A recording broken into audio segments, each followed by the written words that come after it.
Continuamos con más noticiero, más Sama Noticias y nos vamos a movilizar en nuestro estudio porque es lunes, ya está la columna de género y ya está junto a nosotros la doctora en Ciencias Sociales Tatiana Pizarro para analizar cada uno de los temas.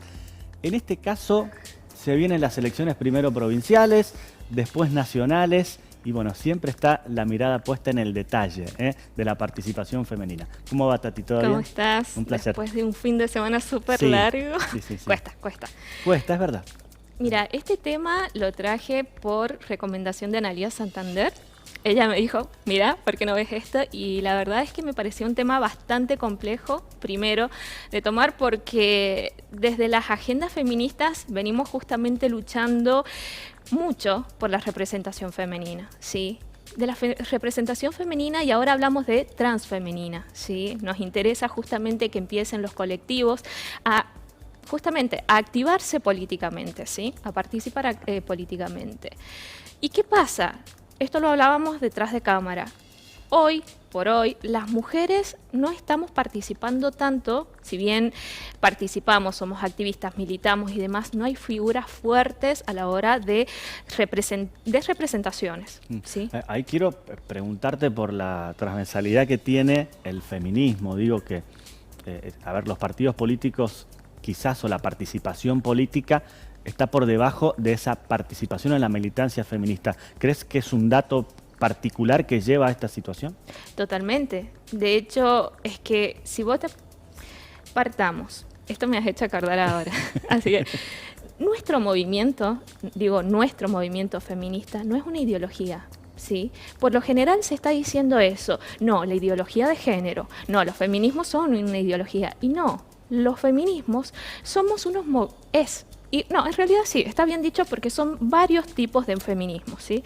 Los feminismos somos un movimiento que lo que trata es lograr una igualdad de derechos, ¿sí? Por ejemplo, en los 30, ¿qué se trataba? De lograr el voto femenino.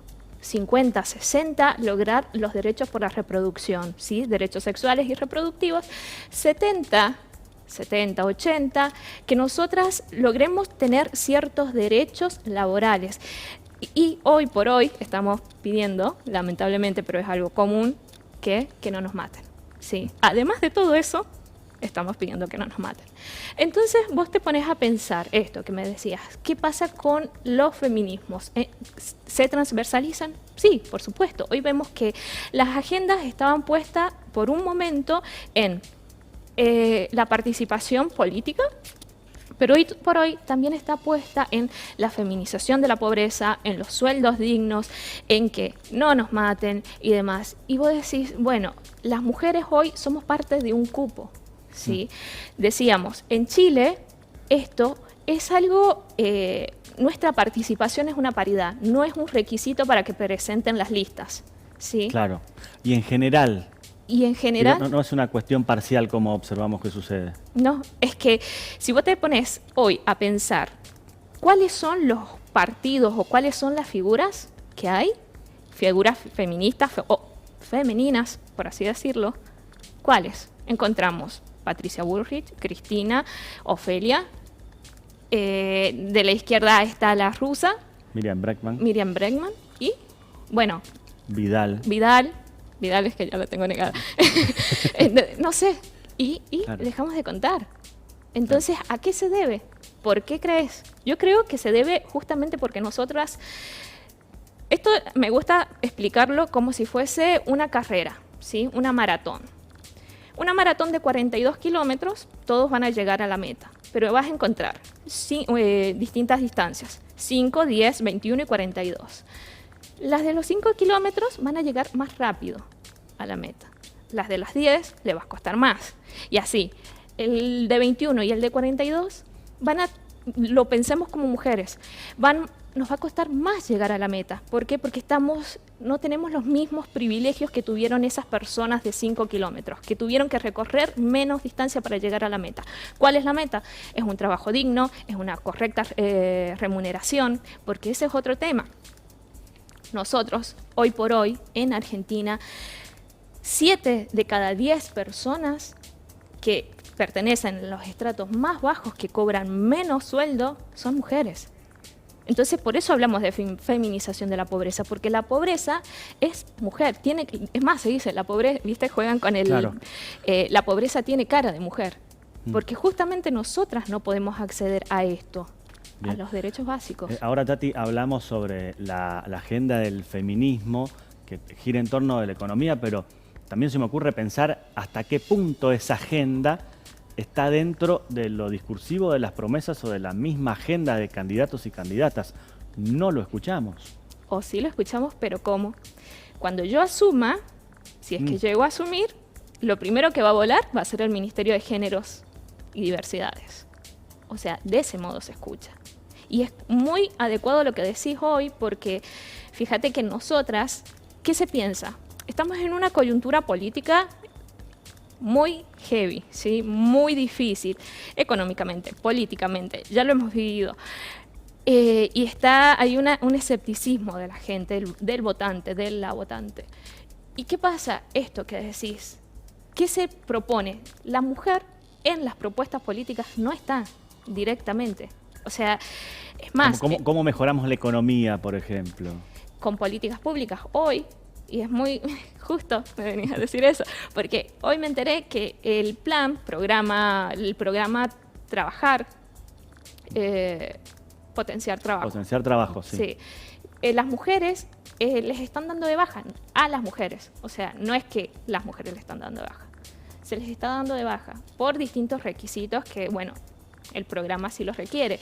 Pero, por ejemplo, ¿qué es lo que exige el programa? Que la mujer tenga una cierta formación en distintos oficios y demás. Pero cuando sos una mujer, hablemos de hogares monoparentales, que tenés que asumir la responsabilidad de tu hogar. Si no tenés con quién dejar a tu hijo o hija y tenés que cumplir con ese programa, lo que te exige, que es justamente formarte, justamente ir, asistir y hacer unas determinadas prácticas.